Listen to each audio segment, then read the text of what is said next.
welcome back to my channel. I'm Bianca. I am gonna help you have an amazing period where your boobs don't hurt, you don't get cramps, you don't get bloated, you're not snapping at everyone. I'm like the person to help you do that. So I'm gonna do that. So today we're gonna be talking about the best diet for a happy, healthy period. Because if you are eating for skinniness, if you are eating to be snatched for the beach, you need to divorce yourself from that. Because if you are eating that way, you could be incurring more problems and creating more problems in your cycle than you are creating more harmony. And so eating for skinny and eating for fitting into super tight jeans, which girl, get it, but eating for that intent versus eating for healthy hormones or healthy digestion are two very different things. Because a lot of people who endeavor to eat for skinny are, leaving out healthy fats. You might be eating egg whites as opposed to the full egg. You might not be eating as much protein. You might be over exercising. You might be doing all of the things that contribute to hormonal imbalances and then contribute to like unhappy, unfriendly periods. And so when you decide that you want to have a happy, healthy period, you've got to start to eat for hormonal balance. And so what does that mean? It means a lot of really good sources of protein, grass-fed beef, organic chicken, organic eggs. And the thing about protein, and don't come for me vegans, because I used to be one for a little bit, until it was just like messing with my health. But as a female, we need like healthy fats and we need like really good sources of protein. And the vegan sources of protein, while amazing for other things and also good sources of protein, the protein is harder to access for our bodies. So if you are trying to resolve an unhappy period, you might get to your goal faster if you start to include, like I said, organic free-range eggs, grass-fed beef, organic chicken, because those are really good sources of protein that the body can access quickly. And then also healthy fats. I used to be fat phobic because I wanted to be skinny, and I was misinformed because sugar makes you fat, not fat. And so things like coconut oil, olive oil, nuts, seeds, those are where you're gonna get the richest source. You're also gonna get omega-3 fatty acids, you're gonna get fiber, you're gonna get minerals, you're gonna get vitamins, you're gonna get so many different things. And that is what is like where the secret magic happens. Because the thing about our periods is, we can take the birth control pill, but that creates a spiral of other hormonal problems, especially if you try going off it. Ask anyone. But when we eat, we have the opportunity to impact our hormones positively, like 3 to 5 times a day. And that can have such like a meaningful impact on how you experience your cycle. And not just when you're bleeding, but the bloating and constipation that you get leading up to your period, the painful breasts, like all of those things. If you are making a concerted effort to get really, really good sources of protein, really strong sources of healthy fats, and like good carbs that are gonna give your body energy, you won't notice the peaks and valleys so much. And so the last thing I'll say about eating for skinny is if you are doing intermittent fasting and you are a menstruating person, stop it. Do not pass go. Do not collect $100. Just stop, because that's terrible for you. The female body, in order to have hormonal balance and happy, healthy periods, because our periods are intended for reproduction. And so when they're healthy, it is because there is a safe space for a pregnancy to thrive. And intermittent fasting, by, sort of virtue of what it is, it creates stress in the body. So when you get up and you don't eat and you're hungry though, that is stress on the body, and it creates an unfriendly place for your body to do the act of fertility. And so intermittent fasting is great for men. It's great for postmenopausal, formerly menstruating people, because they switch from going from the infradian rhythm, which is the 28-day cycle, ideally, to the 24-hour cycle, because they're no longer cycling with the moon and with periods. So, long story short, medium story short, don't intermittent fast. It's so tempting to do because the results can be quite swift as far as skinny is concerned, but you can be skinny and have all kinds of hormonal problems. And for me, I would prefer maybe have an extra 5 or 10 where, I maybe feel like I could lose 5 or 10 pounds, but my periods are healthy, my mind is clear, and all of that. And that's what you really get when you focus on eating for hormonal balance versus eating for skinny. Oh, and the last thing I'll say is that when you eat for hormonal balance, you're also eating for other things. So when you eat for skinny, it's very rare that you're eating for skinniness and you're eating for digestion and you're eating for good skin and you're eating for energy. It's like the twain don't meet. But when you are eating for happy hormones, you're by and large eating for healthy digestion. You're also eating for amazing skin. You're eating for great sleep. So all of those benefits come forward if you just shift your focus from eating for skinny to eating for hormones. So if you hadn't noticed, if you haven't watched the video on my continuous glucose monitor, go do that. But the next thing to have a happy, healthy period, oh my God, is blood sugar. Blood sugar balance. So I was working on blood sugar prior to getting the continuous glucose monitor, but I got it just for like some really like detailed intel about what my blood sugar is doing. And Maron, I'm learning so much about just how my daily life impacts my blood sugar, some of the things that I do. And since I have been eating for blood sugar, which has been about 4 months now, I don't have any pain during my period. It literally shows up and I'm like, oh, hey, you, because I don't get all of those like early signals. The only pain I get is like sometimes middle smirch pain, which is where when you're ovulating, you kind of feel it. Sometimes I get that, not every month, but like no pain, no breast tenderness, not moody. Like it's kind of amazing. And it's also like file under what we should have learned in school, but that's an aside.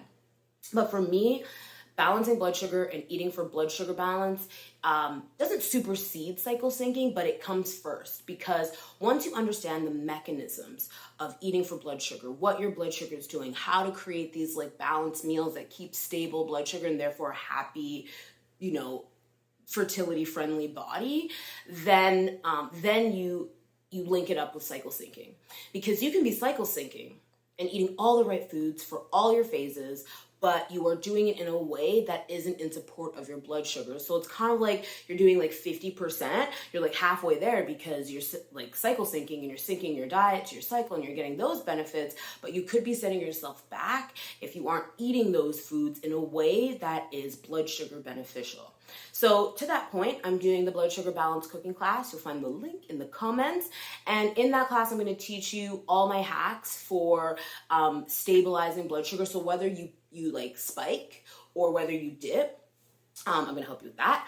I'm going to give you recipes to support this whole effort, and also just helping you understand how you can impact your blood sugar positively, because that's the one thing that I'll say is when you start eating for blood sugar, you don't wake up in the night to pee like crazy because your blood sugar is stable. Trust me on that one. You might think, oh, I just pee in the night because I drink a lot of water. I thought that too.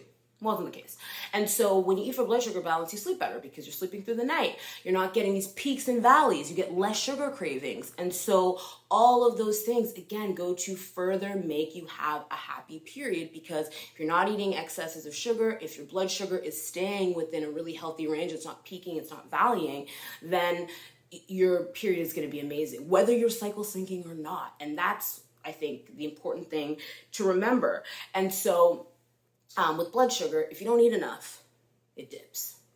I've seen that with myself. That's something I really realized. And I'm going to be doing a video about like all the things I learned with my CGM, but that's for another time. But if you eat, something too sugary without sort of prepping your body for that, you'll spike. And all of that leads to just like not feeling good. Your skin will break out. So here's the thing. I'll give you a tip. So cycle syncing, it changed my life. It definitely opened a door of like something that I never knew was possible for my body to feel so good. But there were still some little things kicking around. Like I would maybe get like a zit here, like it would be a big one, like right before my period, and like cramps maybe the like first and maybe the second day. When I started syncing up blood sugar balance with cycle syncing, all of that went away. And so what I mean by that is that like you can just say, Bianca, I want to start with one thing. If I was to suggest to start with one thing, it would be blood sugar balance, and then come back and sync everything up to cycle syncing, because that's the way to go. That's sort of like the way to do it. I did it in the reverse, and I wish that I had done it in the other way, because I think that some of the things I was still experiencing on my path of really like locking into cycle syncing might not have happened. So, I mean, that's just like, the tea.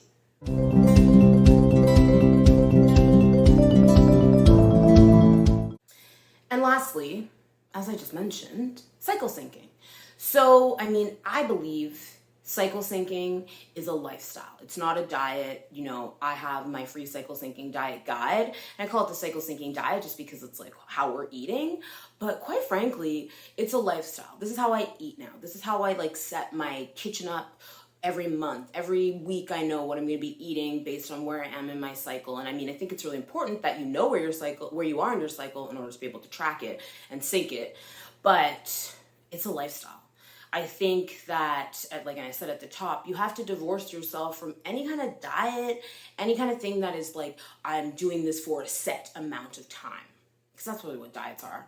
And I have to like look at it as a lifestyle. For me, for the rest of my life, I will be taking care of my blood sugar and making sure that I'm eating in a way that supports it. For the rest of my life, or the rest of my menstruating life anyway, I don't know what's going to happen after. I can't speak for that.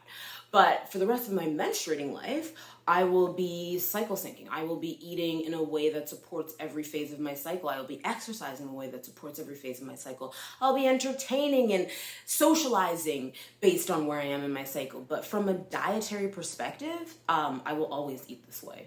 I mean, barring certain things, but I feel like I'll always eat this way because I feel so good. And I think that's what's really important to note about any diet that comes to like that is in like relation to our fertility, to our periods, is that it's meant to make you feel good. It's supposed to feel nourishing. It's supposed to make you feel full and whole and fed.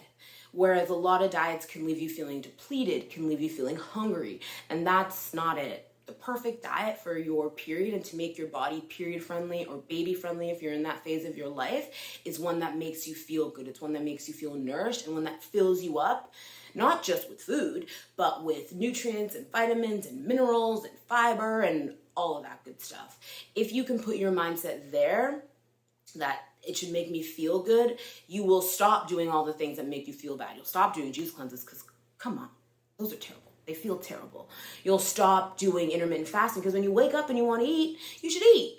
And a diet that is fertility and period focused allows you to do that. It allows you to live your life nourished, fed, whole, and full, and feel vital. I mean, eating for a happy period, eating for good hormones is also eating for like longevity and vitality. And that's where I stand. So I hope that helps. I hope you're kind of thinking, okay, I could do this period-friendly diet because trust me, you can. Everyone can. So stay tuned because I'm going to be announcing some cycle syncing classes that are coming up, and I'm going to teach you how to cook for every phase. But in the meantime, click the link in the comments because what I'm going to do is I'm going to teach you how to balance your blood sugar first because like I said, it comes first. So I'm Bianca. Thank you so much for watching this video and for following along on this journey of having a happy period because if I have one coming from where I came from, you can have one too.